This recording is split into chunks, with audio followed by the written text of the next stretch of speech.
guys doing? Hey, thanks for joining us.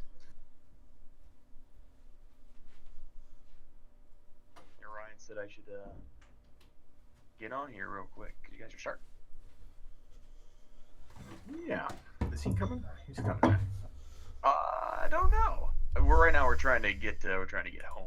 So.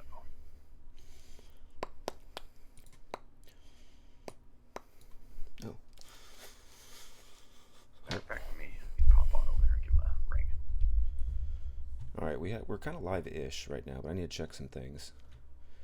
Turn up some volumes and blippity bloppity blue.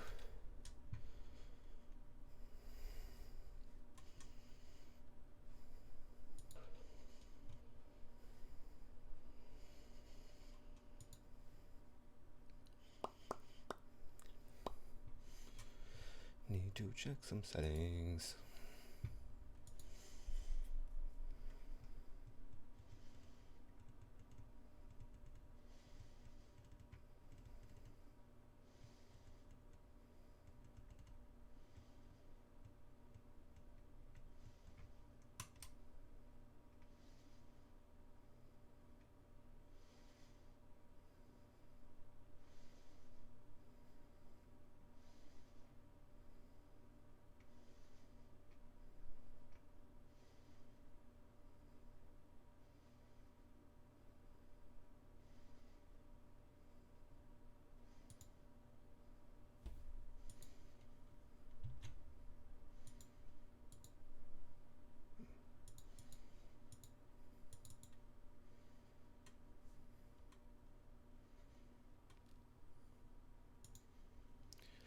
Oh well, I can't figure out how to work push to talk on this new fancy gizmos.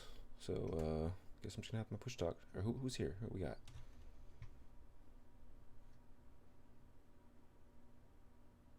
We got Orion with us now. Oh god, I don't hear. Is Meredudd alive? I'm still here. Alright, Yeah, I got a lot of background noise. Just give me a few seconds, guys. Or if you want to go ahead, go ahead. I'll just be quiet.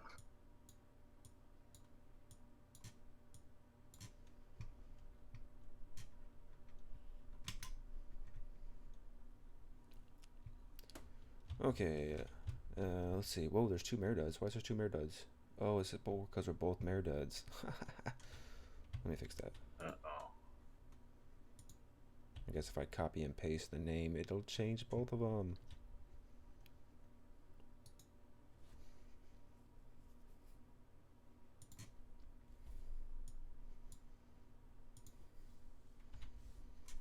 I've got this, I promise.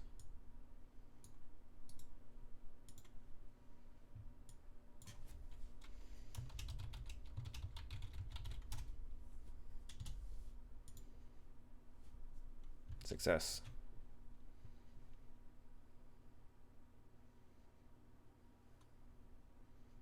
Is there a man behind the green screen?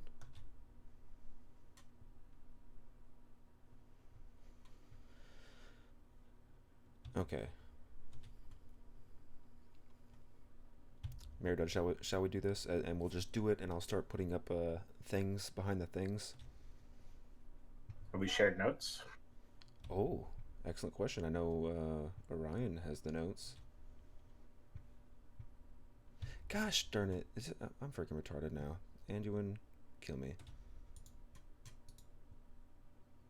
I got it.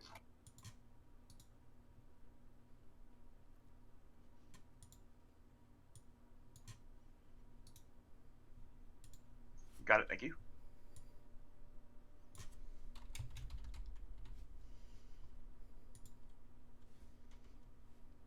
Stupid thing.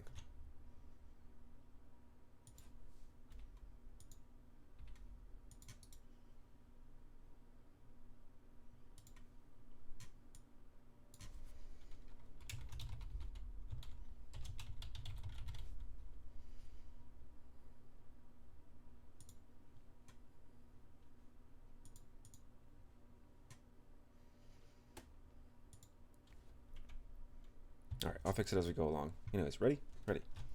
Ready.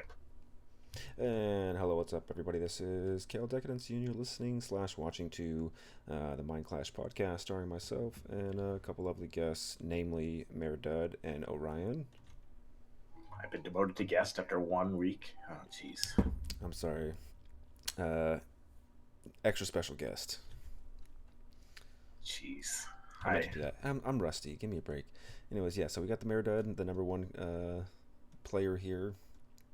Followed by Orion Solo, and a new person into our purview is Tyee. Tyee. Tyee, you got it. Yay. Hey, Yeah. thanks for having me. Yeah, no, welcome to the show, man. We're going to be talking about some cool stuff, and I think you're the man, the myth, the man, and the legend that we want to talk to.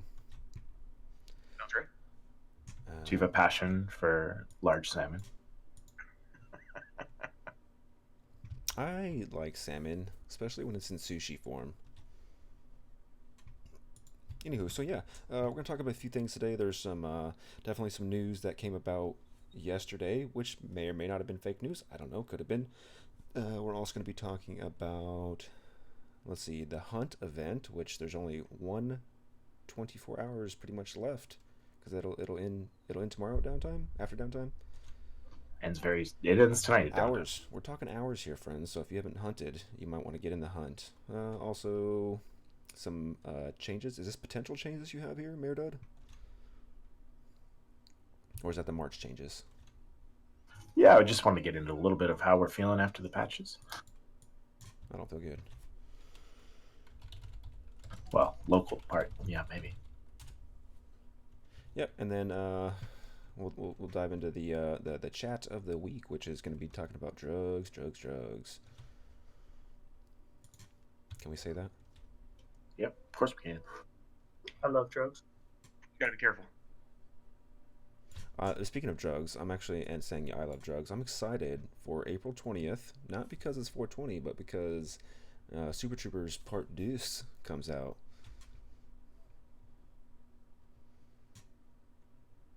Fair It's enough. been a long time. I know, I'm so excited.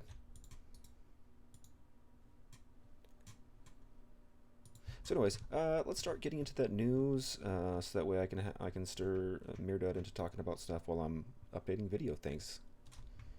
Maybe Tyee should tell us who he is, who he flies with. Yeah, fuck that. Let's do that. Hey, there we go.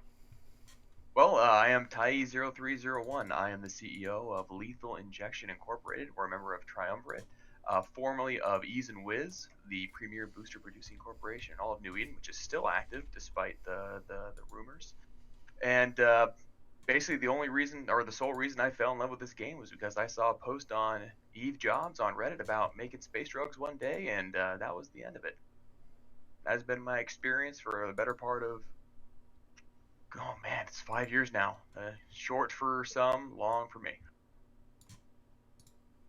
Awesome. And you're Orion's real dad? I mean, boss? Dad? It's closer to a partnership than anything. He beats me routinely. He deserves Please it, help. though. Well, I'm glad you could be here. So, yeah.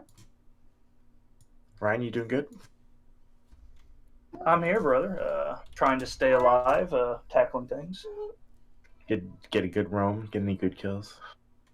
I picked up a one-bill Apocalypse Navy issue that I almost died to. In Null? In Null, it was smart bombing a site. It was successfully smart bombing. Cheese-tastic. Excellent. I'm still Meredudd. We are currently deployed to, I don't know, the Spire? Whatever that fucking is. It's a long way from home, but we're doing some work. People are shooting us. We're shooting people. It's good times. Getting paid to do it, too. It's got to be good. Yeah, boy. But as you might know, the March patch brought us a whole kit and caboodle of changes. I wanted to first go through the hunt. We just mentioned that it's ending tonight. If you haven't picked up your skins, they're pretty cheap. You can cheaply pick them up from Jita. They're kind of between 1 and 5 million. I think the Hell is a little bit higher at like 15 mil, but they're pretty nice skins, worth the pickup if you haven't already got them. Of course, the boosters like in most events, are available to be consumed until till April 24th. So 21 days. If you got Biology 5, and we'll be talking about Biology 5 later, you should pick up enough to carry you through for those 21 days. Keeping in mind that there is a 6-day booster that you can jam in there on the last day and carry yourself over to the next event, whichever that might be. I'm feeling that's going to be Capsuleer Day. Capsuleer Day 15. But we don't have any details on that. Otherwise, it's been 2 weeks of kind of living through the changes to fatigue, the changes to jumping and tethering, the sovereignty capture and Tosis link changes, and obviously the changes to ship balancing. Have you guys felt that it's changed the meta in a significant way? I know we've seen a lot of dread bombs. There seems to be a lot of pressure down on test with a lot of fighting there, a lot of capital engagements. How are you guys feeling about the March changes as far as the meta? I hate them.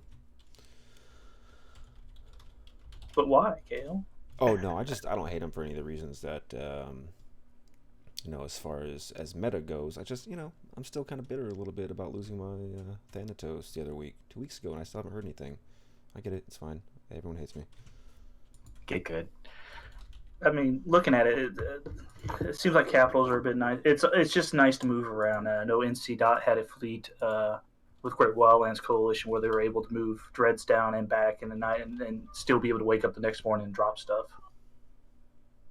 So there's a plus side there. Repping the Entosis stuff, I haven't seen a huge meta shift there yet. But again, we're not deep diving into Entosis stuff on our end that much. So it may be different from someone like maybe you guys who are dealing with some of that stuff in your end, Meredudd. I'm seeing oddball ships, a lot of kitchen sink stuff. I don't know how organized these groups are we're fighting against, but I'm seeing like battle cruisers with local reps, like Myrmidons, because there's no need to pull away from the target. I've also seen, scimitar support with, shield battle cruisers kind of running nodes.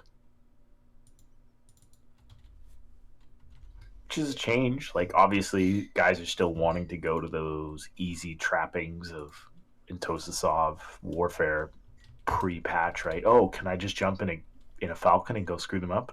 Well, no. Well, can we just go blap them with scepters? Well, we can try, but we need more guys than we have online. So it's interesting. So it's forcing those small gang fights on a different level than it was before. And I guess it's a little bit too soon to say what the best ship will be for that meta, but I think there's a lot more options available to an attacker and to a defender of an Entosis Sob fight. Yeah, I don't think we'll see the real thing go down on it until one of these major blocks start really getting into a serious Entosis fight. I think the CVA stuff is basically over now, so I don't see a big meta shift to what they're doing up there. It seems like there's a lot of Sovgon there. Is PL still pushing? Or has CVA just stopped defending? I'm not so much sure. I mean, we've seen a lot of the bigger fights and stuff like that happening in the low sec area, so I'm guessing it's for the most part pretty much over, at least fight-wise. There are some CVA groups, Legion of the Spoon. I've been pretty impressed with their numbers and their things they've been doing lately, but past anyone else, I'm not seeing a lot. Yeah, it looks like there's 3 constellations left of Providence, which haven't fallen to PL. A couple straggler systems, but yeah, it's looking mostly PL, according to Dotland.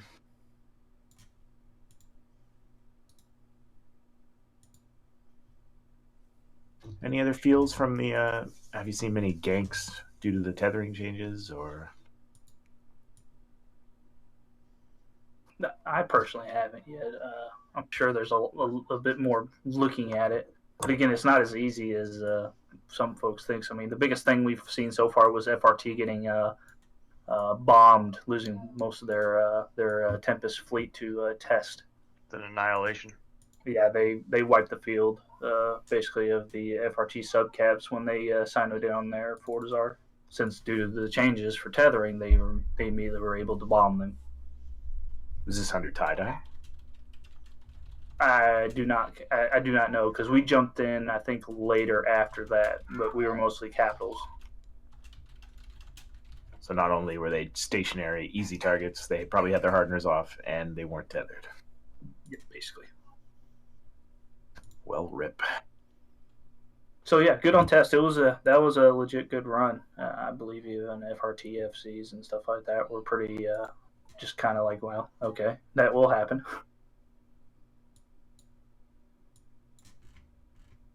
Great. And yeah, I haven't seen many other bugs from in this week from the local changes, from the chat server changes. Some odd and end complaints I've seen along Reddit, and every other little post here and there about people saying, well, there's people in local that aren't showing up, and vice versa, or showing up late in local still. So I think they've gotten rid of a lot of the bugs, but I'm not sure it's completely fixed quite yet. But I think it's as good as it's probably going to be. Yeah, I've noticed kind of delayed calls on people in local. So when you jump in, you might see people load kind of like 1, 2, 3, 4, and it feels like in a normal situation that 2 new people have joined local as you jumped in, but really it's just loading the contents of local, which is a bit annoying as a scout, but I'm sure they'll figure it out on the back end.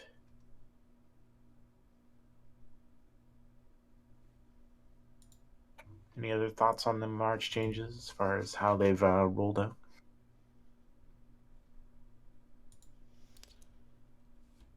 Nope.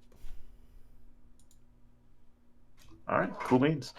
There's one thing from CCP that I noticed a couple weeks ago, but I wasn't on the show last episode to fill you guys in. But there's a new Chronicle available. It was handed out to people who bought the Serial's Flames Dramiel skin.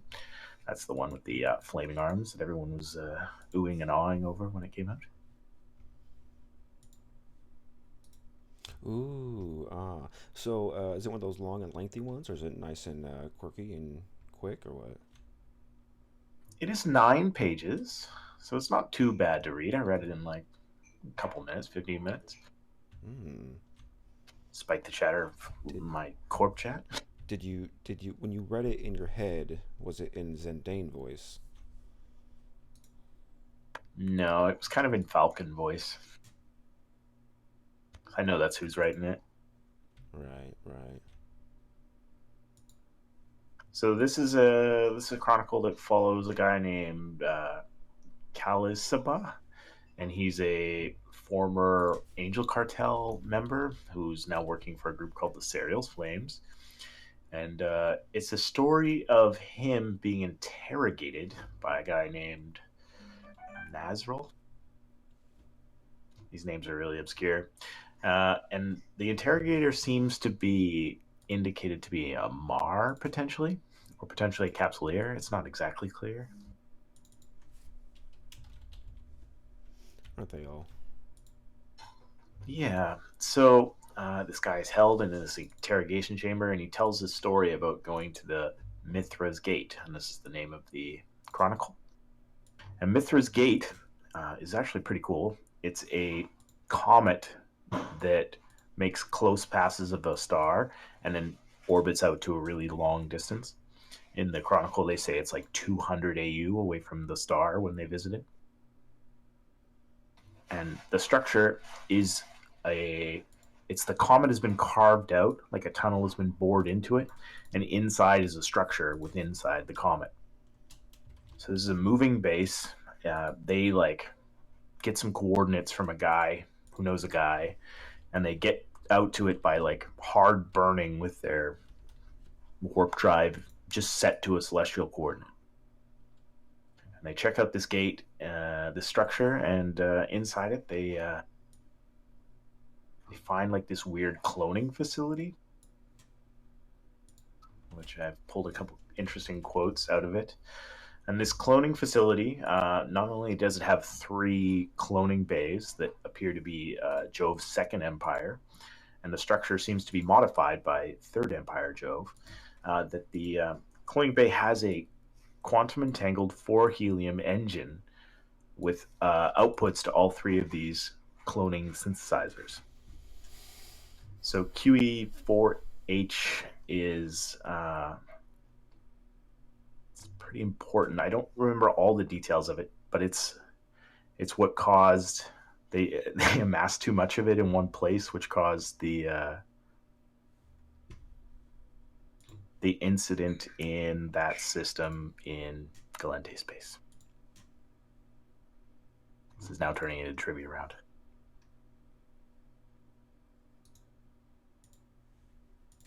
No one knows? I'm the only one? Okay. All right. Anyways, they've got an engine that makes quantum for helium. And the guy talks about it in the Chronicle, how that if you had a bunch of this quantum for helium, you would be a billionaire. But if you have an engine, you're not just a trillionaire, but you're an independent power. He claims it would, a gazillionaire. well, he claims it would generate true independence. And what's different about this engine, which is from the Second Empire Jove, is that instead of it being a huge dedicated orbital facility or a bunker on a planet, it's like small enough they load it up into the back of their freaking lift and take it out to a wreath. So it's a tiny quantum 4 engine, which could be worth, more than trillions. So they break into this comet base. They steal this engine. They ship it out, these 4 Dramules and this wreath, and then they take it out. And they're on their way back. They take some wormholes and some smuggler gates to get back to their base. And in the last system, when they're just close, they get ambushed by what they perceive to be what do they call it? They called it an Aegir Vigilant, which I'm assuming is a Capsuleer Vigilant. And the Vigilant fucks up these Dramules. Like bad. And the wreath gets away, and the character who's in the story, he dies. He's the second one to die in the fight versus the Vigilant. So he's assumed that his team's been ratted out, that they've been duped, that it's all fucked up, and that Wreath gets away, maybe, or maybe the Vigilant kills it. But if it's a Capsuleer Vigilant and he's stolen a Quantum 4 engine, what's going on there? And why is the Amar so eager to find out where this base is? And art. Yeah, because it sounds like someone's going to be a gazillionaire. That's why I'd want to find it. But yeah, that's pretty cool. So we're going to have possibly some new engine type things going on? Some new warp driving or jump driving? It appears that they were using, here's the quote from this story. The fact is, I think this is a transfer setup.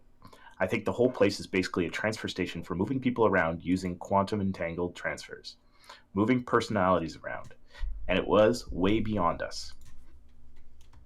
So if that's like moving your clone identity from point A to point B really fast, or maybe in triplicate, what if you could triple your clone when you moved it? What if you had the technology to do that on multiple scales? Kind of like jump clone it into 3 different clones in 3 different places. Do you know anybody who clones themselves into multiples?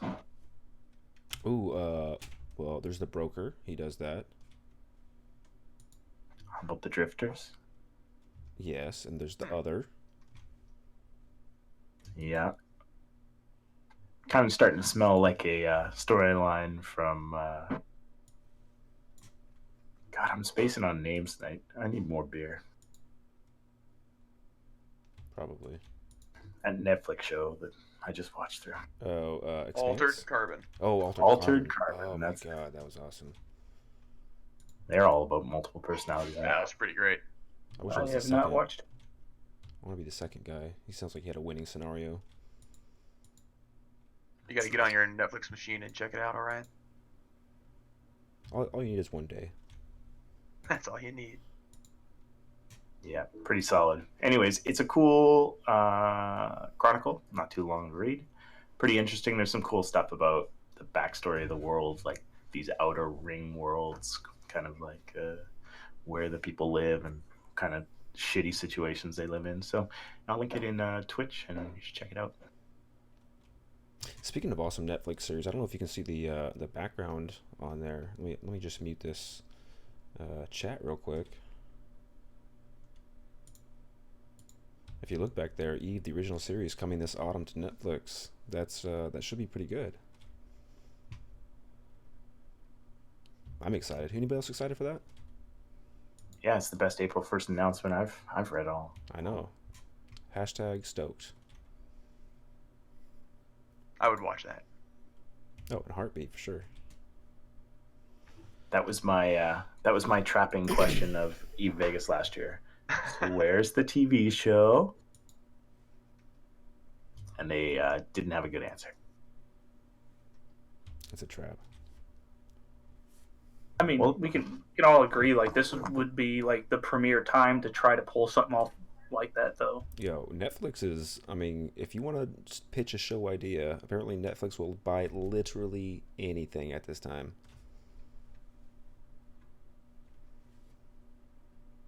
I mean, it's a good time for sci-fi dramas, right? Like, if you smashed Altered Carbon and The Expanse together, you have Eve. Yeah, literally. Sure. That'd be awesome. 2 winners right there. Yeah. And in the depths of space, no one can hear you re. It would definitely not be about Capsuleers. It would be peripherally about them.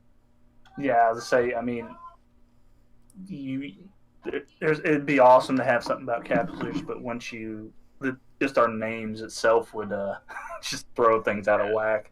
Capsuleers would have to be like the meths in Altered Carbon, just Yeah. like beyond divinity.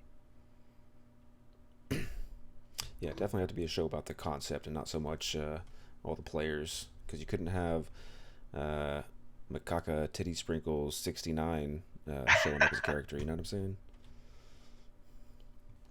Nah, but you could definitely have a good, deep storyline about the Kaldari, the Amar, the Minmatar. You could have all of those storylines played out through main characters that we already know from the Eve universe, or new characters introduced, because literally there are trillions of people in the Amarian Empire. Like, you can just choose a new storyline. Yeah, I mean, shit, you could have, entire, 4 or 5 episodes on Tybus Heth, have a few episodes on Jamil. I mean, you can just go crazy with it. I mean, you could, yeah. If you wanted to make it like an episodic kind of show where you just explored one storyline. Could be. But if you wanted a running storyline, you'd have to have somebody who was keyed in at like Concord or high up in like the Society of Conscious Thought, for example.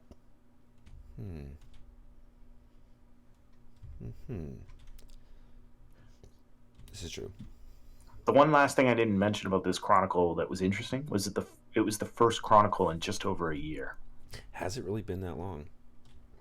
Well, chronicles are not paid projects from CCP. They're like works of love that the community team or interested writers within CCP produce at their own speed. Yeah, but as we do kind of know, when the lore and the chronicles do come out, it ties into what we might be expecting within the next few weeks or so.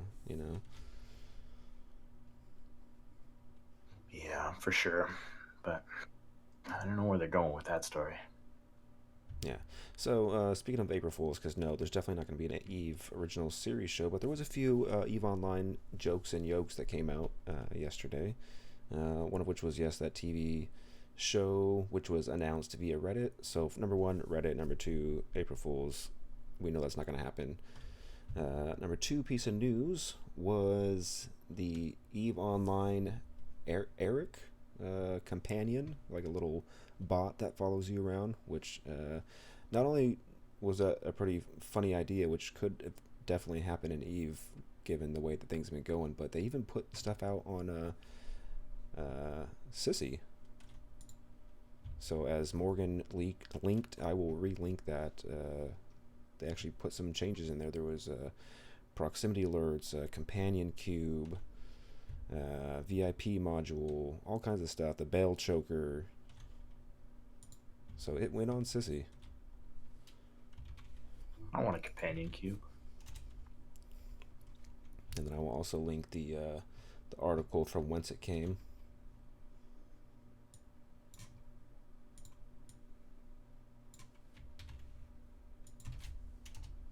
But yeah, that was pretty funny. It actually almost got me for a minute. Then I realized what day it was. I should have figured that out when I accidentally went to Hornhub. You know what I mean?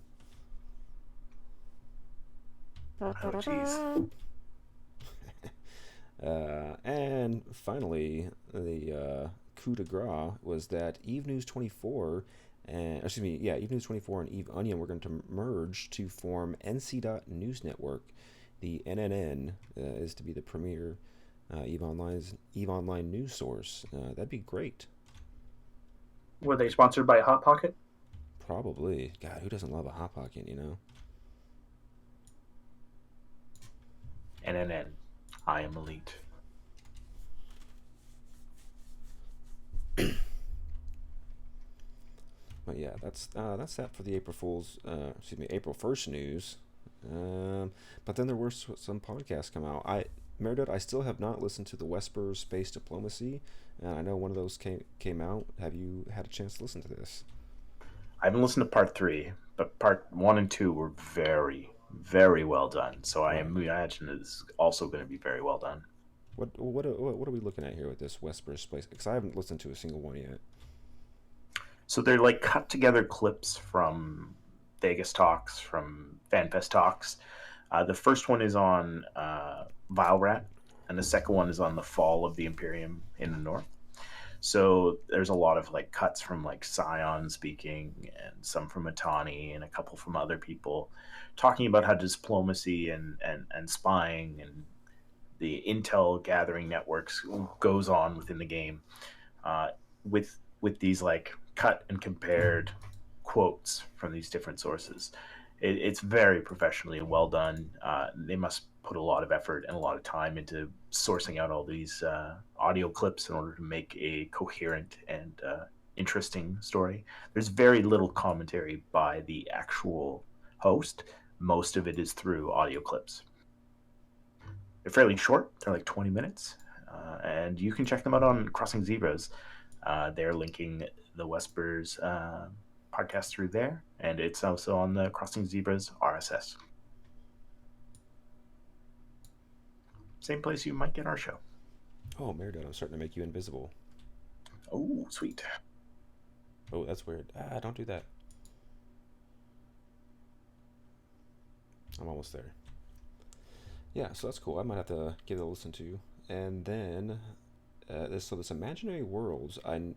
Was that the one you linked the other day, Meredudd, in Discord that was seen very contrived, but they tried to put a lot of information about Eve Online, but that maybe wasn't too accurate, but it was still cool, right? Yeah, that's the one. It's a guy who does a podcast, shorter podcast, 20 to 30 minutes, on different imaginary worlds. He's got ones on WoW. He's got ones on Doctor Who. He's got on LARPing, on like books and movies and TV shows. He's got one on The Expanse. A lot of stuff on Star Wars. So yeah, he's got a pretty good, cool podcast. I've been listening to a bunch of his episodes lately. It's kind of been my hot shit. But he's got one on Eve. It mostly covers the BTAC R5 fight from obviously a couple of years ago. And it's got a lot of audio interviews with mostly PL guys, which is funny. Elise Graff. Who else is on there?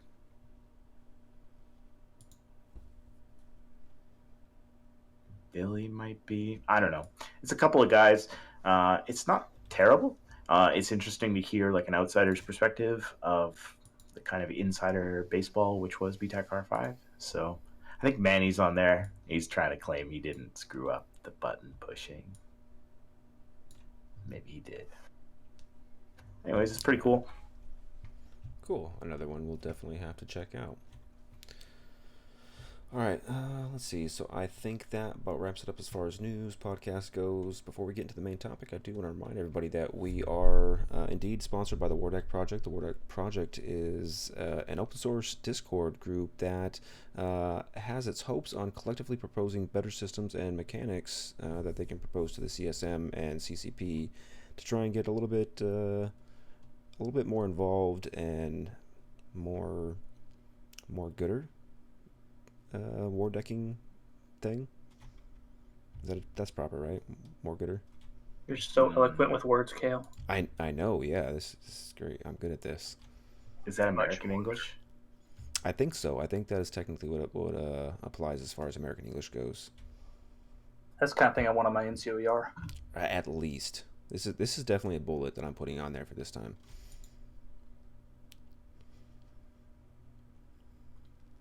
If you check out Twitch chat, I've also linked the Discord information in there for that as well, guys. So if you want to be a part of the discussion, it's there. Yep, indeed.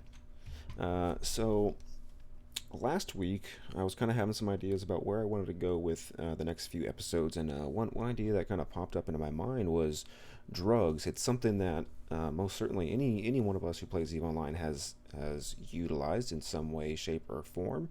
Whether you've done some sort of booster, synth booster, some sort of Quaif Ultra, or something to enhance your playing, because as we all know, you always need that little bit of edge to help you best over the opponent. So one way in doing that is to utilize drugs, and drugs aren't something that just happens. I know some drugs and boosters are just given to you as gifts, but for the most part, they are made by somebody. So we actually have somebody who makes them drugs, and that would be Tyee. Thanks again for having me. Yeah, no, thank you. This is interesting. I know we all, who hasn't used the drugs, right? Yeah, if you haven't, you're probably doing it wrong. Yeah, for sure. So I'm going to link on the screen all the different types of drugs that you can get your hands on. But while we're doing that, Ty, do you want to talk about what these boosters and drugs are? Yeah, the player-made boosters, they accomplish very defined bonuses and penalties to certain metas, right? So breaking it down by slots, you have slot number 1. In slot number 1, you have boosters that are going to help your tank, help your capacitor, help your signature radius. So what do those things do? They kind of help you survive, right? So slot 1 is like survival stuff. You get your blue pill, which is shield boost. You get exile, which is armor reps. You got mind float, which is cap, and you got X instinct. Words are hard for the sig radius. Slot 2, you've got guns, right? You got drop for turret tracking, you got front text for optimal range, you got soothsayer for your fall off. Of course, I should have said this before I moved on from one to the other. You can only ever have one booster per slot active at a time, right? So I can't drop a bunch of Frantics and Soothsayer and just have great tracking, range, and fall off on my turrets. You got to pick one. Same thing, of course, with your tank. And then, of course, slot 3, there's Crash, which is missile explosion radius, and it's the only one in Group 3. And of course, they all come with penalties. The penalties are governed by a lot of things. First one up is chance. How did your dice roll go? The second one is your neurotoxin control and recovery skills. The better they are, of course, the less impact those penalties are going to have. And that, what you've got right there, that image made by Lockfox from Aderon Robotics is awesome. That's one that I've actually pedaled around quite a bit. We've got our own. I'll link it in one of our old school Ease and Wiz members made it. I'll drop it in this week's show in the Discord real quick. It's the same information. It's just a little prettier, in my opinion. But Nartha was a good member. He's a good guy way back in the day. But boosters are interesting, like I said, when I started to play this game, I wasn't really sure. There's always that make or break moment for new players, and they have to find that thing that they kind of love before they actually kind of grab on to loving the game. And for me, it was the booster industry. and I found this corporation, Ease and Wiz. And Ease and Wiz had been around since 2005, and their only game has been moving boosters from point A to point B and selling them to anybody who comes into the narcotics channel and pings for a dealer. And we would open up our little spreadsheet and do some math and go back and forth with guys, and you'd haggle, space haggling, and make a deal, and you'd set the contract, and you'd fly your, at the time, illegal boosters, and Yeah. So you make say your delivery. It was a great way to live, man. It was miss it. yeah. So you say at the time illegal boosters. Now I don't know, what was it? Was it over a year ago? I think it was about a year ago or so when they June said 2016, yeah. yeah, when they finally said just not all boosters. You're talking about just the synthetic, right? So synths were never illegal. You could Okay. always move synths through HiSec without any problems at all. And synths they're a waste. The bonuses are garbage. They're just throwaway trash. They were never even worth making to sell, and they are just kind of taking up space in the game right now, in my opinion. Yeah. But So, but as of just a year and a half ago, they said, you know what, all drugs are good, right? in my opinion, all drugs can be good. But with those things come the penalties, right? So you got to be careful, because every time that you choose to consume that booster, I mean, there is a chance for a penalty. EVE is a game of, gosh, what's the word? It's a game of penalties, right? It's the game of decisions. You undock that ship, you take that booster. Chances are some bad things may happen. Yeah. You might get some good things. You might get some bad things. Exactly.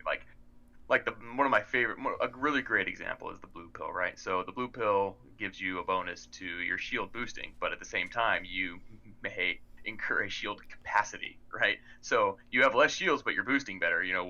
So now you're easier to alpha off the field, whatever, right? That was waste almost. Yeah. Just a game of chance. You see a lot of soloers and small gang groups. Those tend to be the guys you see on streams, whatnot, consuming boosters of some sort or another in their solo ships.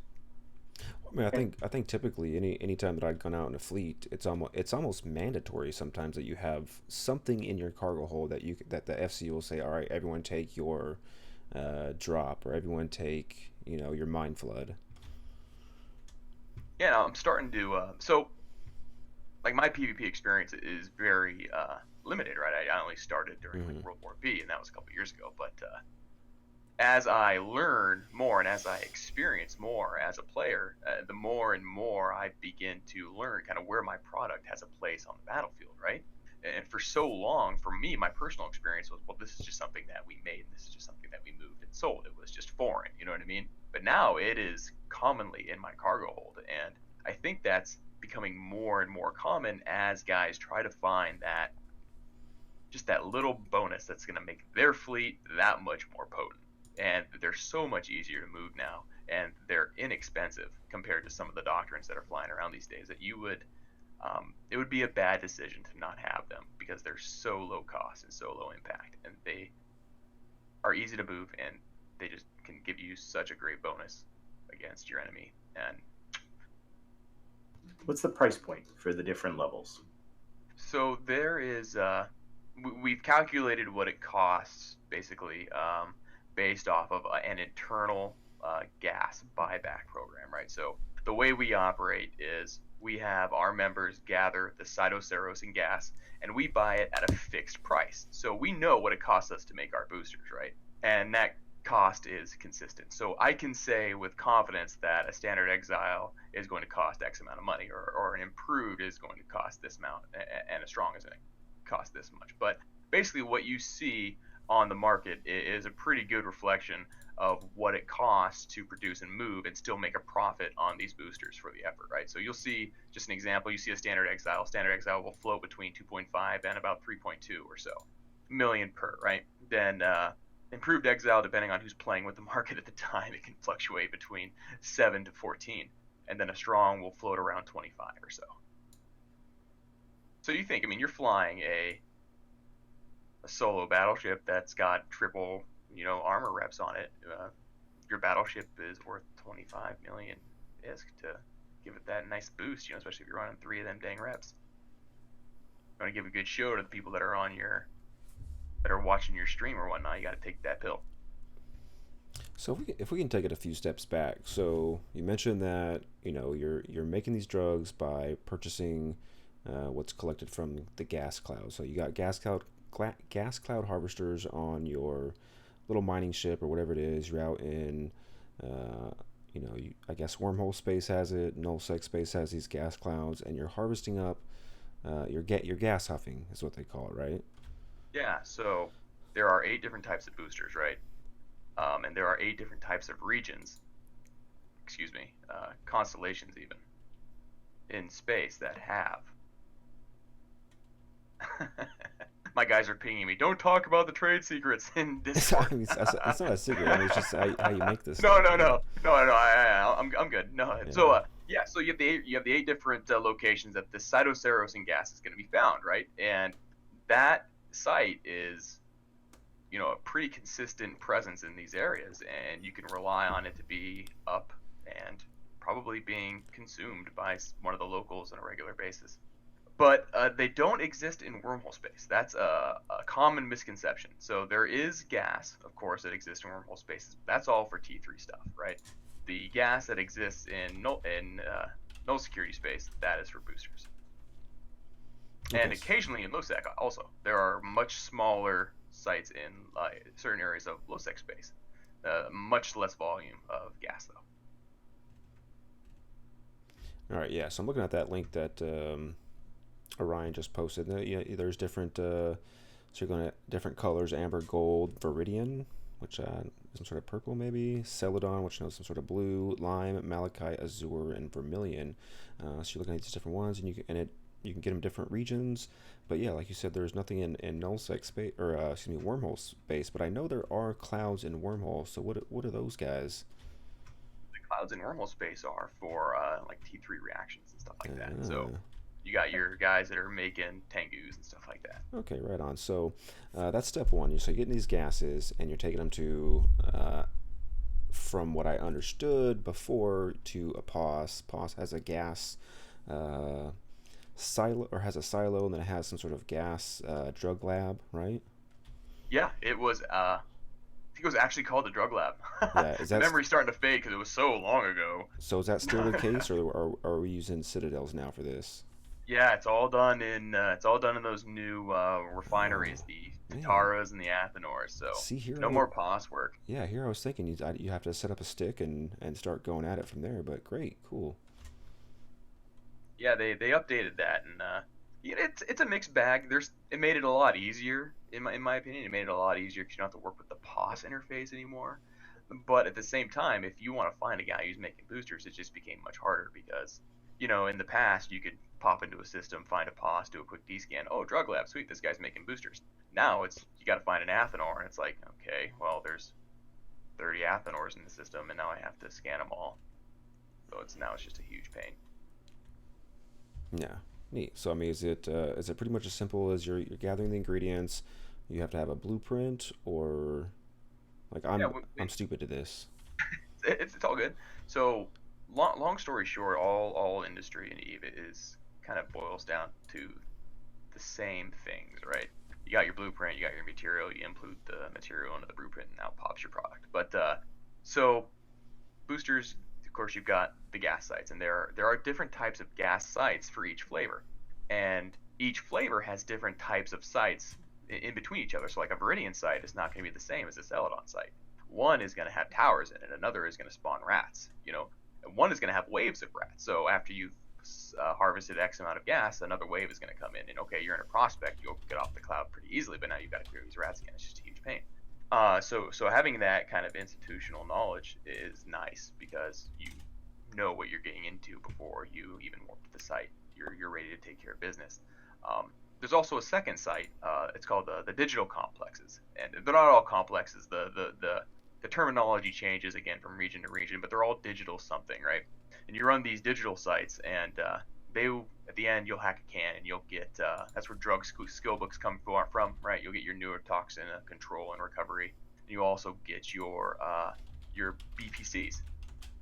And there are no BPOs for boosters. It's all BPC driven. So you have to run these sites in order to get the BPCs, and you'll get them, and they're always 50 runs, and occasionally you'll get the black sheep of 100 run one, but that's like, so rare it's not even worth talking about. But so you get those 2 sites cleared, and you get all your material, and you bring it to your Athenor, and you start to make the reactions go. Now, of course, you have to have an actual actually have the reaction in order to make it work, right? So this is another step that you get. Put all that stuff together and mix it up and say a prayer, and out comes a blue pill. Nice. Yeah, so it doesn't seem too bad. So I know from kind of discussing with Orion a little bit, and I actually put out a little ping on Reddit to see if I can get a couple more guys to come on and talk about this. But from what I understand, it's relatively, and as you guys are trying to tell you, don't give away trade secrets. It's relatively a closed community for those who make it, right? I mean, this is like you said, you're a dealer, Yeah. So for a long time, it was a personal business, right? I mean, I had in the past customers that would come into narcotics, and they would ask for Tyee. They would ask for Jedek, one of the older dealers as well. They would ask for Zam, our old CEO, and they would ask for guys specifically by name because they wanted to go to the guy that gave them the deal last time, the guy that they knew was reliable. And of course, now that relationship is completely unnecessary. Thank you, CCP. But it was something that you kind of guarded close to your chest, I mean, even Damien, thanks, buddy. And so you had that personal investment in your relationship with these customers, and occasionally you had people come into our narcotics channel, and they would try to poach or to bad talk, just try to talk you down and try to take your customers away from you. And a lot of work at the time with bosses and moving around, and we were much smaller and had much less capabilities. A lot of personal investment went into making and crafting this product. Yeah. So all along, I mean, that you wanted to protect that, and because of how difficult it used to be, there was kind of a high barrier of entry to people who were making boosters, right? Standard boosters were usually like posh trash. You would have a guy who had a little bit of fitting left on his posse, throw on a biochemical reactor and a siloing, and start doing some reactions and make some standards, and he would toss them on the market, and who cares? I mean, it's just trying to make money off his posse, trying to even out that cost of running that thing.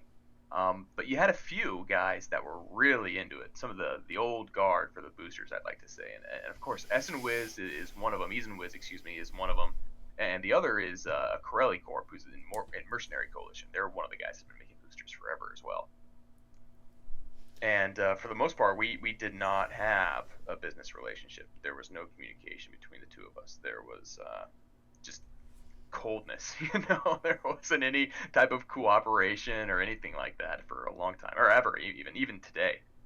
But today, some of the same trends still kind of hold true. You have guys that either don't do the research and look into what it takes to make these boosters, or they're not a part of these two organizations, so it's not an institutionally driven thing. So there's really no benefit to it. There are easier ways to make ISK. I mean, getting your carrier and go ratting, you're probably making more risk for the effort. I mean, to be perfectly frank. And so it kind of boils down to a little bit of a cultural thing too. Like our two corporations have a cultural stake in continuing to do this. It's a part of who we are. It's who our members are. Our members came to us because they wanted to take part in this style of gameplay, Right. Yeah. So I mean, you say CCP and EVE Online as a game kind of took away from some of your fun, but I mean, do you still see it as?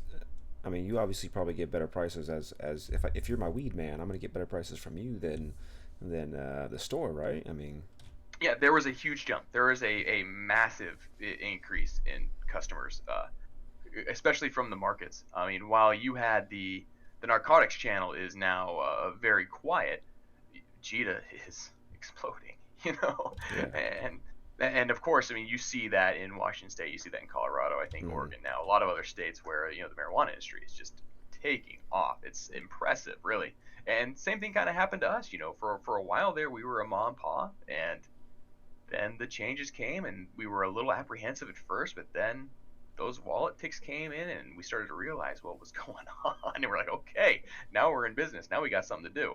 Yeah. So do you guys find yourself making more and you're exporting it? And is it are you exporting, or is it like third party? You're coming to buy it and bring it Yeah. out? So for a long time, we had to have like a stockpile, right? Because you had to have boosters on hand for when the guy came with the narcotics knocking on your door. You didn't want to say, "Oh man, you got to wait a week so we can run these reactions and we'll get it to you." This guy is spending a couple billion ISK on your doorstep, and you're like, "Oh, sorry, dude, you got to wait." No, he wants his boosters now. And now it's as soon as they roll off the cooker, they're being driven to market. I mean, they're turning a profit. Right. Turn that directly into ISK. I'm sitting here right now playing in my mind like this is Pineapple Express, but for EVE Online, and you're talking about those guys who make that trash off their spare slot in their POS. They're selling Snickle Fritz, and you got the Pineapple Express, right? Exactly, exactly. And that is being a part of a larger team enables you to make a larger variety of boosters, because as you move up through standards into improves and into strongs, the amount of material increases, right? So an example, to make a standard blue pill, you only have to have one flavor of cytoceros and gas, right? Easy. Anybody can do that. You just sit in that region, you huff a couple K of this gas, you take it back, you can react it for a while, turn it into standards. Easy. Okay, now let's say, you're getting a little too big for your britches, you want to move into the improved market. Okay, well now you need to have two varieties of cytoceros and gas, right? Okay, now I have to have this one and then this other variety that's on the other side of space. So now I got to go all the way to the other side of space and get this stuff and move it back to my Athenor and react it with my blue pill gas. Yeah. So you guys obviously have like a supply chain going on. Like you have to have dudes everywhere, right? We have alts. Yeah. Yeah. I mean, that's what I mean. Yeah, so we have, but then you move into strongs, and now you have 4 types of gas, right? So it's an exponential growth of material that is necessary. It becomes much more difficult. The BPCs become much more expensive. The reactions become much more expensive. It just scales. And with that, I mean, and in all things in EVE, when you scale up, you just need more people to do it. So it's easier in a community, and that's why you get a large volume of improves and strongs come from these organizations that do it as a team, where you get a large portion of standards that kind of are still being produced by like the mom pods, the one guy who is a booster enthusiast whose name I don't know because he's just some guy. All right. So say I'm Joe Capsuleer and I want to make some drugs. Is this possible for me to just I'm listening to the Mind Clash podcast. I hear, it can't be that hard.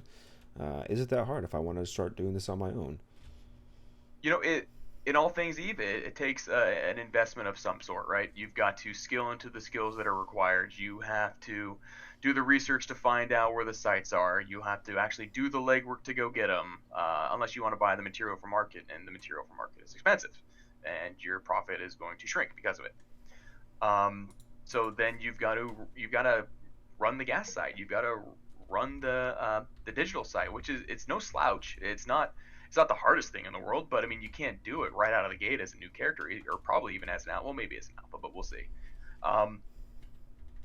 And it's just again, there's still a relatively high barrier of entry, and I would argue that for a new player, if that is what you want to do, I mean, come give us a ring. I mean, we're starting to shift away from this mentality of we have to close off the gates of our industry in order to protect it.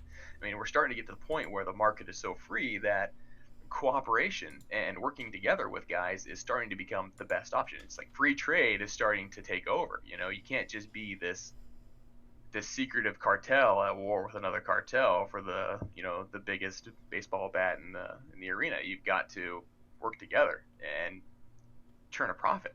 The whole outlook is changing. It's actually really exciting. Yeah. So you mentioned a little bit about skills. So for using drugs, we have to have biology, right? And what is it, neurotoxin recovery or something like that? To use the drugs, you just got to have biology, and I think you only have to have biology to 3 to use the strong varieties. Right.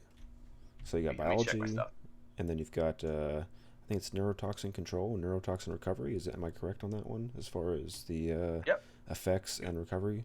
Yep, you have control and recovery, which basically they decrease the severity and the chance for a side effect. Right. Okay. Yeah. So I mean, that's pretty much standard for any type of equipment. The better results you get out of the higher skills. Now, as far as manufacturing, I'm kind of looking at the Eve University wiki, and I don't really see anything in the manufacturing section that says what I need. Obviously, I need gas cloud harvester to collect the gases. But as far as making, what kind of skills would I have to look at to get into this? You need there is a drug production book, and I'm butchering the name. It's not. I don't remember what it is. I injected it like 3 years ago. Man, you guys got Boosters, your like, own subculture and all this kind of it's, stuff. it's booster production, drug production, something like that. But it is an industry skill, and you do have to have a certain level of industry and advanced manufacturing and stuff like that to really make it worth your while. You have to have X amount of slots and probably some olives and stuff like that. But you also have to react. You have to be able to react the gas. So there's even more. There's just layer upon layer. If you wanted to have one character that did it all, you're looking at a guy that can run reactions, that can run industry jobs, that can gas harvest, that can move throughout nullsec space on his own, which I know isn't the hardest thing in the world to do, but for a new guy, that's pretty daunting, or it can be. And then you got to be able to move the gas, which is high volume stuff. It's very high volume. So jump freighter maybe, and then you look at a guy being able to run those digital sites, which again are no slouch. So there's a lot of hats you have to wear if you want to do it all on your own.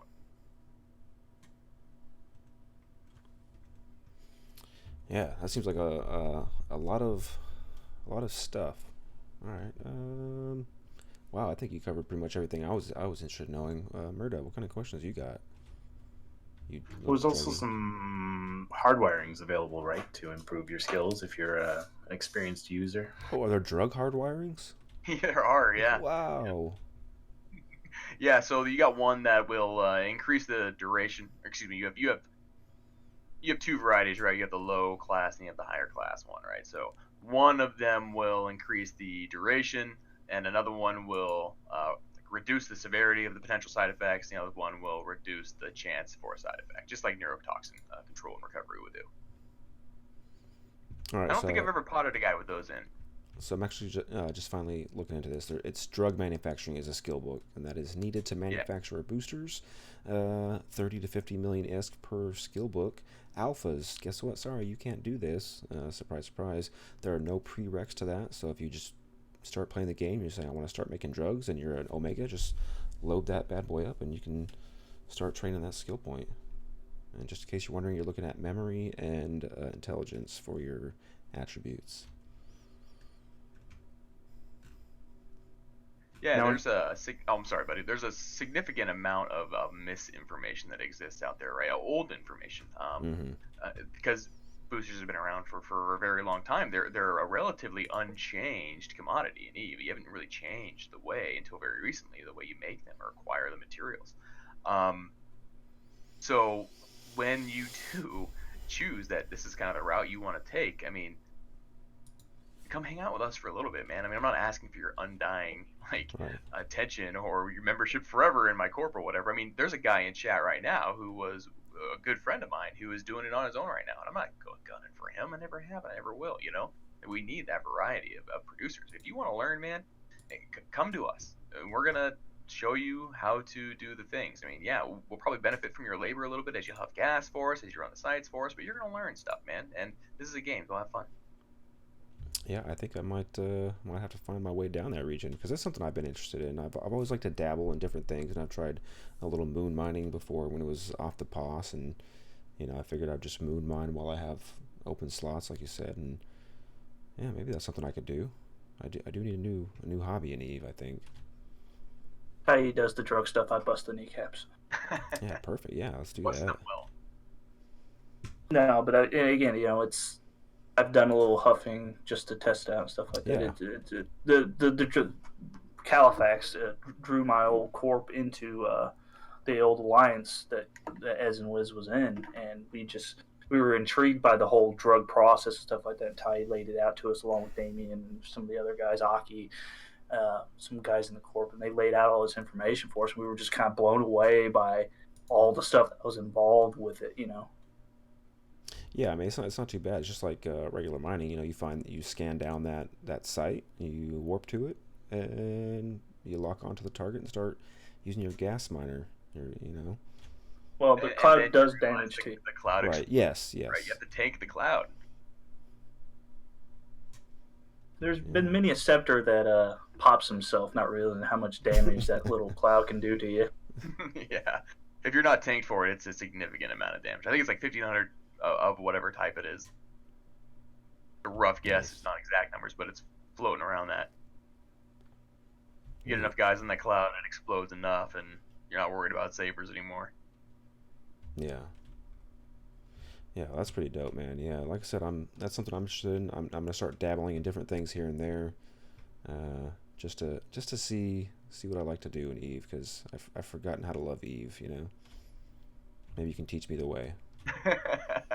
Yeah, that's a hard place to be. That's a hard place to be, for sure. I think we all go through it every so often. You do something for so long, and eventually it just becomes. Yeah, I mean, look at Meredudd. Meredudd's actually playing Far Cry 5 right now. He has no idea what's going on. I'll have you know I'm running hunt sites. I guarantee you. Yeah. Anyone play that game yet, by the way? It's supposed to be pretty good. I'm thinking about it. Great things about it. I'm trying. Like it's hard to convince my wife to let me buy new video games because I get new video games all the time. But I was sitting there and I was doing some work on one screen this morning at work, and on the other screen I'm watching YouTube, and there's like glitch videos. I mean, this game's been out for all like 5 days really, so there's bound to be glitch. And I'm sitting here cracking up because I'm watching like 10-20 minutes worth of like glitch and funny videos where people just dying laughing. I'm just sitting here dying laughing at work, and people are looking at me like, what the fuck is this guy doing? But it was just hilarious just watching the glitch videos of that game. You have a hard time with the Far Cry series because Far Cry 3 or Far Cry 4 was so similar, in my opinion, to Far Cry 3. Yeah. Well, I mean, I remember when Crysis came out, and that was the precursor to the Cry engine, which then spawned Far Cry was first or Crysis was first? I think Crysis. I think it was Crysis. So Crysis spawned the Cry engine, which spawned Far Cry. So the engine can be good. Maybe that's something. Yeah. Maybe some CCP can look into that for the next game. I don't know. Yeah, the engine's great. It's like the same game. Yeah. You know what I mean? There's very little difference in the game. It's okay, just kill these guys. Yeah. It's a fun mindless thing, but that's just my personal opinion. Yeah. I'll still play it probably nonetheless. But I digress. So yeah, Meredudd's running the hunt sites. Tyee, have you run any of these hunt sites? I have not run any of the hunt sites. I'm not a major fan of the event sites. I'll run around and use them with my corp and whatnot, but can't say I'm a huge fan of the PvE. Right. Well, I tell you what. I kind of agree with you on that sentiment. However, I did run a few of these event sites over the past few weeks, and I streamed a couple days this past week, and it's not as easy as it once was, where you'd come into a site, you'd expect the 3 destroyers or 3 cruisers, and then the next wave would come and it's another 3, and the next wave would come and it's another 3, and then finally you'd hit that boss battleship and you'd knock it out. I actually found myself warping into a site, and immediately it was about a dozen cruisers and a battleship was there, and I'm like, yeah, I can't do this. And so we watched myself on Tuesday, and I went through a Mauler. So I tried the Mauler, pretty decently fit based off of Commander A's little instructions. Did not do too great. I kept having to warp to a Citadel and warp back and forth just to keep my tank going. But then the next day, on Wednesday, I tried a Navy Augurer. Yeah, it was a Navy Augurer, and I blinged it out. It was completely blinged. I tried to maximize the type of damage and armor capacity that I would need for that site, and I actually made enough progress into it, and I still got about a dozen or so spawned on me, but I was tanking well enough where I was gonna eventually, by my calculations, I was gonna eventually do enough damage on the battleship where I was gonna get this prize. I was getting it, but then they all warped away. So lessons learned. There's definitely lessons learned that day. So it's a lot more challenging than it once was. You actually have to maybe put a little bit of effort into it, actually bring some heavy damage. And this was all alpha. This is all off an alpha clone. And these sites also drop a different type of booster. Yeah, I call them fake boosters. yeah, I did get one of those, but it blew my mind that I'm sitting here. I've got the boss in about maybe a little over a half shield, and I'm like, oh man, I might actually be able to do this because I didn't have to warp back yet, and I'm tanking quite well, and all of a sudden, just all the ships just warped off, and I'm like, what the hell? And the whole site despawned. So apparently, they're making it a little bit harder than it once was. Yeah, there's 3 types of clean boosters out there. If you want to call them fake boosters. That's Snickle Fritz. Well, you all might know Quafe Zero. Quafe Zero is stuff you can get from when CCP hands it out. There's a limited supply out there in the world, but it's kind of expensive nowadays. But it's got a speed and a scan res bonus. It is expensive. You're talking like 50 to 100 million for a one Quafe. Yeah, there hasn't been a spawn of it in a long time. That's true. But there's also the agency boosters, which are identified through their show info as compounds with the agency identifier, are being seeded into target locations identified by a mysterious network ahead of sponsored operations. Entities occupying these target sites often collect the agency support drops themselves, even if they realize it must be portend. The agency's novel method of supporting capsular operations is thought to be as much an experiment as it is an incentive for freelance pilots to take up these public contracts. That sounds they're shady. Yeah, it's super shady. That's sketchy as fuck. But the agency boosters are the Pyrolantia, the Hard Shell, and the Overclocker, which have 3 variants. Pyrolantia is turret and missile damage, 357. Hard Shell is armor repair and shield booster amount, 357, and Overclocker is max velocity, 357. And these boosters, as well as this last type, have no downsides, like player constructed boosters, which have potential downsides, right? Yep, we were a little apprehensive when those were released, but like the Drifter boosters, there's just like the volume, in our opinion, just isn't there. So I don't really consider it too big of a threat to the industry. The biggest disappointment, honestly, was that we couldn't make them on our own. We were kind of hoping that there was going to be a new way to make these brand new boosters with no penalties. You could get them from wormhole gas, or if you kill drifters, they drop parts and you got the boosters or something, But nope, nothing, man. You just no imagination. So yeah, the drifter boosters, there are 5. These used to come mostly from the Project Discovery, from Round 1, the Cell Project Discovery. But I think you can still get them in Drifter Hive systems. Their price is going up, according to chat, was relaying that information to us. And there's the Aeolus. They're all anti-pharmacon. And then there's the Aeolus, which is an 8% capacitor bonus. The Ikora, which is 8% turret tracking bonus. Kosovo, oh man, these names are tough. 8% armor repair bonus, Thurlow 8% shield repair bonus, and Toxot 8% missile flight time. So those 5 variants are also available. No downsides. They have like a 30-minute duration.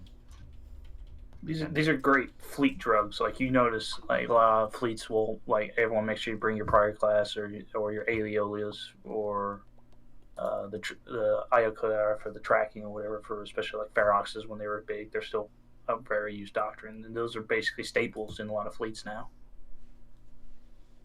Now, if you haven't read on the Drifters boosters, this is a quote from their show info. Given that the substance appears to be of drifter origin and exhibits some very unusual properties at the quantum level, using it as a booster should be considered carefully. So, yeah. Just jam shit in your brain and see what happens. That sounds reassuring. Capsule your life. That's how I live my life. So yeah, what's surprising about these boosters and the new boosters is that there have been no new boosters for creators like you. Why do you think CCP hasn't gone down the path of introducing new boosters? There's obviously effects missing from the table of potential booster effects. There is an old theory out there that so one of the old CEOs of Ease and Wiz was involved in a fairly profitable scam in the early days.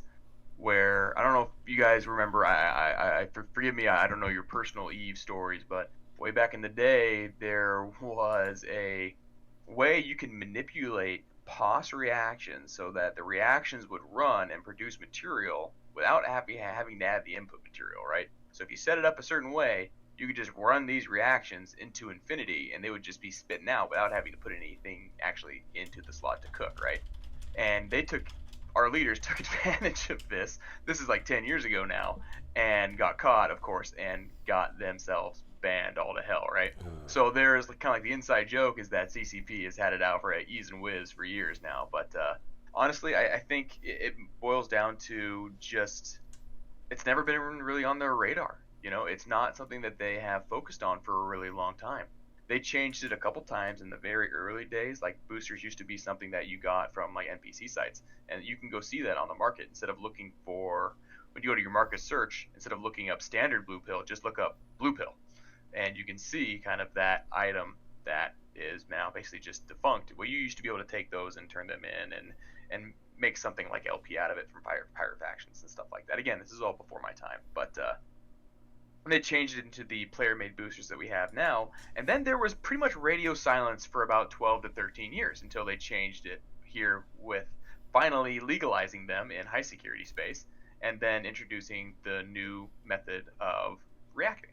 So there's a big gap there where nothing changed at all. There was no attention paid to boosters. There was no new types of boosters. There was nothing.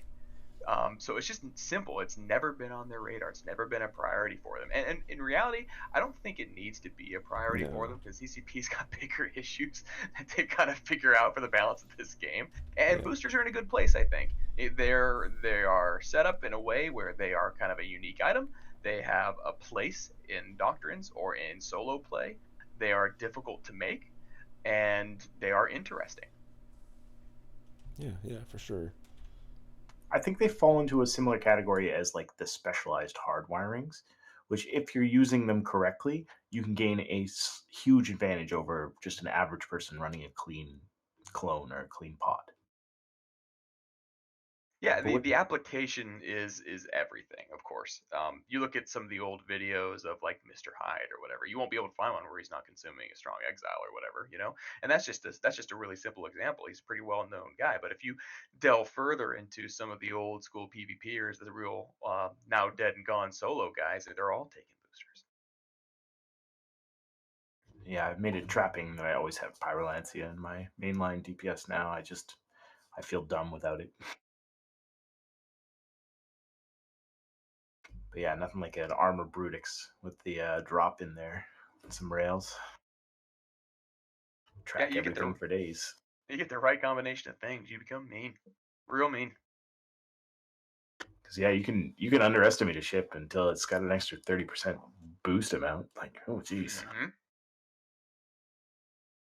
That's how fax fits can get really out of control. Oh yeah, for sure, absolutely. Well, you imagine a Rourke that rolls good on a strong blue pill, Mm-hmm. In some ships, you don't even have to worry about the penalty amount. The penalty may not apply to the way you're flying your ship, so it's just whatever. Bring on the penalty. Who cares? I need the bonus. I'm surprised there's no research that you can pull off or reverse engineering on high level boosters that you could like attempt to splice them together into mixed bonuses or random roll them into random bonuses. That would be fantastic. I mean, if you could take them and use, your like a certain type of like maybe a new science skill or something like that, and pop them into a research job, and you could research that booster. And okay, what's in this booster? How can I make this? And then you could finally get like the BPC for that booster, and you could make it. I don't know. But then, I mean, that's creativity, and then it's very specific creativity. It's not broad strokes stuff that needs to be changed right now. So it'll be years before we see no change, I think. Yeah, I'm surprised they haven't added more, considering they're adding more to drops and how focused Eve is on player build.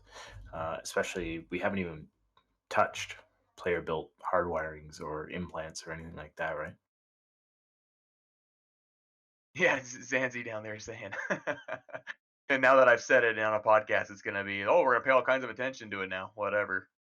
I wish. Yeah, I don't know how much pull we have, but I think some people hear us. It would be nice when they were talking about the Athenors and the Sitaras and stuff. We tried to get in with groups that were being represented in the CSM to kind of get whatever input we could. You know, one of the things that I think Orion and I definitely pushed for was we want to be able to tell what citadels are doing biochemical reactions or T2 reactions, or we want to be able to tell by looking at a citadel what the heck it's doing in there. You know, especially the industry ones. And right now you're really just kind of rolling the dice. I mean, yeah, of course, you know the super capitals are being built in I mean, Sotino or would you whatever, want people to know that you're making drugs in there? You know, I personally wouldn't want that, no. But No. on the flip side of that is it provides me with another kind of RP gameplay thing where I can go look for guys. You know, we can go find them. We can go find the But independent you can producers only again. find the crack houses if you have the Navy or the police comet skin, right? That's the deal. That'd be awesome. Yeah, you actually only Concord, only Right? the Marshal can do it. Yeah, Ah, be sweet. all right, that'd be How funny. about the Quaif BPC that requires corpses? I would. I would be in the drug I have market. so many corpses. Let's fucking do it. Because that's what Quaif is made of. It's corpses. Hey, let's not spread around the secrets here. We're gonna, Green SB. we'll put you some concrete shoes there, Meredudd. All right, that's all from me. All right. Yeah, so great. That's awesome, man. I really like all the information. It's good to dive into something that we certainly don't know about. You know, that's something I've always been kind of interested in, and I think you gave us all the information that you can legally and you know, honestly give us without spilling all the secrets. But that's dope, Without man. being lynched by my own members, Yeah. yeah. What you Yeah. don't see is the guns to his head in Discord right now. No, but yeah, that's really cool. I mean, it's basic bare bones, and it kind of puts a newer spin, because just like everything else in EVE Online, your ships, your modules, you know, the citadels, everything is built by players. So that it would make sense that the drugs are also built by players. So there is that world out there where you guys are out there every day huffing this gas. You're manufacturing the product. You're uh, going out of your way to figure out who you can sell it to for the best price, and you know, it's interesting. It's a way, you know. Yeah, Yeah, you're it's dealing definitely that smack. a way of life for sure. Yeah, it's great. It's something I definitely want to find out a little bit more about. But unless you guys have anything else you want to talk about in relation to drugs, I think we about wrapped it up on that topic. Sounds good. Perfect. All right. How many? It's not this weekend, but next weekend is FanFest. Is this correct? My body is ready. Are you ready? My wife's busy all weekend, so yeah. Man, yeah, I'm somewhat excited. I'm just hoping it's not going to be a redo of Vegas last year, where it was like a what did I call it? It was a dev post or dev blog reading online, where they literally rehashed everything. I've already read that. Thank you very much for reiterating that. But hopefully it's I've got high hopes for this year. I think 2018 is going to be the year to make it or break it. You know what I mean? Unless they're dropping dev blogs this week, like Oh my numerous God. dev blogs this week, it's all secrets. Secrets. Yeah. There's been no public conversation from CCP in the form of New Eden updates or scope videos or any of the Yeah. player news around the ongoing drifter fleets and all that stuff. It's just what ARC is putting out there. Yeah. That storyline's going to come to a head. Let's talk about those guys for just a second, if we could. If you haven't been paying attention to Twitter, and you're not following along with kind of the lore aspect of EVE Online, the Ericata Research Consortium, those guys have been almost on a daily basis. You know, they're going out, they're hunting these drifter sites, they're finding all these things that are odd and misplaced as far as the drifter activity goes, and they're seeing all these things that are happening in the drifter. Um, I don't want to say community, but the Drifter overall story arc, and they're finding these codes. What do they call them? They're like short clip videos. Yeah, well, no, it's not just that, but they actually have to decode the relic, trinary relic, or corrupted trinary relic devices. Well, the videos have a language that are all triangular kind of based language, Wow. symbolic language, and they've spent a lot of time decoding what that actual language Yeah. is. So now they have a full on key set that this week they released out to the community to decode their own stuff because they've reached the end of what they can assess, Right. and they've reached a riddle or something. Yeah, so you're talking about a lore aspect of the game where we don't really know in game what's going on. CCP as a developer hasn't really put out much of anything that's going on. All we know is it's kind of what we've by we I mean the ARC has kind of deciphered over the past month or so, and it's getting to that point where we're like, it's kind of like that Carolyn Starr incident a few years back, where we're like, okay, what exactly is going on? And I think in the next few weeks we're gonna figure that one out.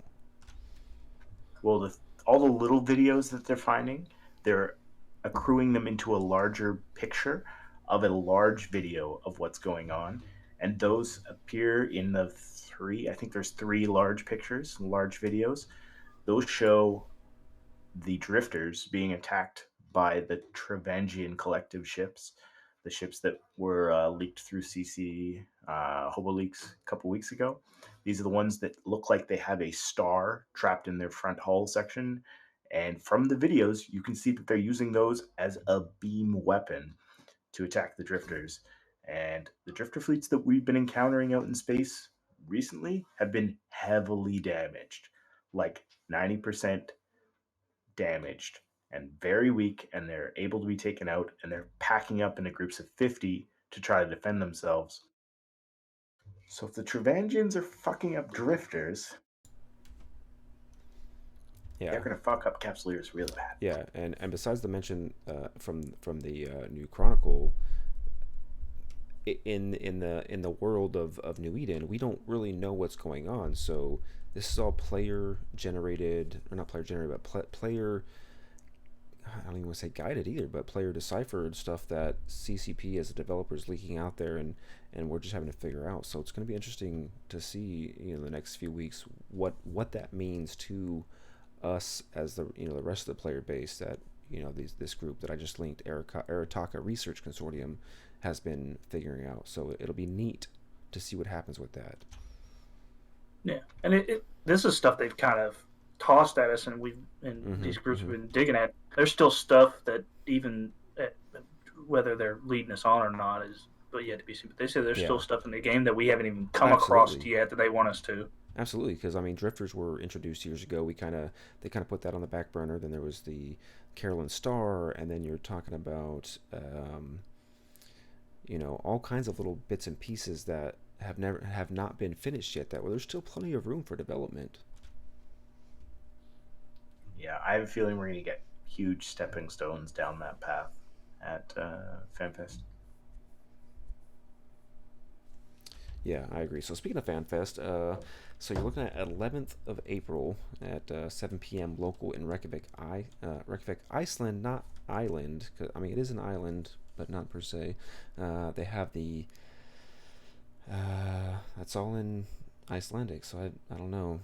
That's on you. But also on that same day at the 7 p.m. is going to be the Microsoft Dev Meet. It says, so you are a programmer, love EVE Online, love new technologies, and would love to talk about all that for a couple of hours over a burger and a beer? Who wouldn't, right? But yeah, you can get in on that action if you're over there in FanFest, Reykjavik, Iceland. Join the Microsoft Dev Meet. And what else kind of fun stuff do we got there? The first one's a German meetup. Sprechen Sie Deutsch, bitte. And there's a Tweet Fleet meet, same night, a little bit later, at the karaoke bar, where Laz and Elise were recorded last year. Yeah, that's fun. Garukin. And then it looks like also, if you can't, go ahead and make it all the way to Iceland, because I'm sure it's not in your budget to do so. But you happen to be in the Savannah area, which I used to live in, Savannah slash Charleston, South Carolina area. You can hit up the Charleston slash Savannah meetup, which I wish I would have known about that when I was living in the area, because that's probably a hoot of a time. Meet your low country natives and visitors alike, and this meet is planned to rotate between the sister cities of Charleston, South Carolina, and Savannah, Georgia, each nestled on the prettiest blah blah blah blah blah. But yeah, so Eve Dixie at the 14th of April. So that's Saturday, right? It's Saturday the 14th. Yes. Yeah. So if you can't make it all the way over to Iceland and you live on the East Coast, go to Savannah. It's beautiful. And the following week is Eve Detroit. It's in Ferndale, Michigan. You can check that out on Eve Meet if you are in the Detroit area and you want to meet up with those guys. 18:30 is their meetup time. Yeah, yeah. Beautiful. Do you guys have any other meets that you know about that we don't know about? It was a monthly meetup in Vancouver. Again, every third Tuesday of every month. You can meet me and a couple other devs. A dev there, a former dev, Tridget, a couple of the other guys from Iron Armada. We will try to recruit you into Iron Armada, full disclosure. There's also the Toronto monthly meetup. They don't have a regular day, but I'm trying to suss that out from Reload. And then there's a Des Moines, Iowa meetup, which is the fourth Friday of every month. Yeah, guys, there's a shit ton of monthly meetups. I know for a fact there's one in Dallas, there's one in Austin, there's one in Houston as far as the Texas area goes. The San Diego one, I'm aware of that. You just look it up, go on Eve Meet. I know some of them are on in the Eve Meet website, but do look around, look on Reddit, just search around. There's bound to be some people who are interested in the same thing you're doing in your local area, and if not, create one. It could be fun. Yeah, for sure. Eve Nerds, real life, good times. EveNerds.com. All right, so let's go ahead and start with our first time guest, Tyee. Do you have any shout outs, last minute plugs you want to hit up? I just wanted to thank all my friends at Lethal Injection for helping me kind of live out this gameplay style, and thanks for sharing your time with me, and I really appreciate the stuff that we built together. I hope we continue to do great things. Yeah, drugs are not bad, okay?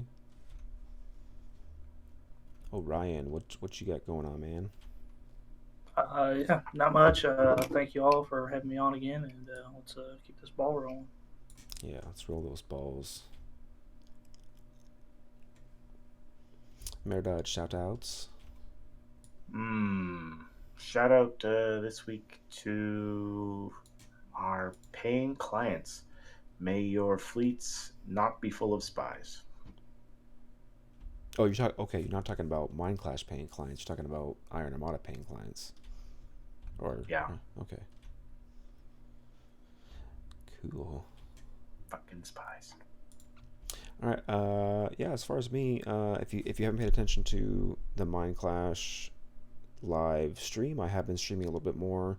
I do want to try and do that a little more often. Put some EVE Online content in to try and bolster my interest, because I need it. But also, I'm gonna be playing some other fucking games because games are cool, and I'm also gonna get one of those little cards so I can plug in my Super Nintendo. Because I got one of these Super Nintendos that I like to play from time to time on here. So maybe I'll stream some of that Zelda Link to the Past. But anyways, a shout out to my new chickens. We have Nugget and Hey Hey are the newest additions to the chicken family. And yeah. Those are amazing chicken names. I know, right? Well, I mean, most of them are named Shannon, so gotta have something new. All right, and if you're not already following us on Twitter, you can follow us. We have a Mindclash Twitter, as well as Kael and myself are on Twitter. Ryan's on there as well. You can check us all out on there. If you're not following us live, we still go live every Monday, 7 p.m. Pacific, 10 p.m. Eastern. Don't worry about that daylight savings. And you can check us out on twitch.tv/Mindclash Live. We got a YouTube, right? Yeah, still on the YouTube. whatever that is. I think it's Mind Clash Live. Or no, it's the Mind Clash podcast. Maybe, I don't know. It's something. You can search for it. It's there. I promise. All right. Other than that, from myself, Tyee, Orion Solo, and the Meredudd, who is not a guest. He is an official co-host. We appreciate you on this fine Monday, and we will see you again on the next Monday. Bye-bye. Or in Discord. That's a good place. Whatever. Either way. Let's do it.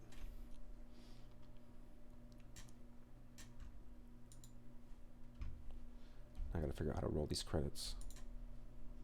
I do have credits. I have credits. This is official shit now. Credits? Nice. Who's paying for that? Watch the shit. Watch the shit go.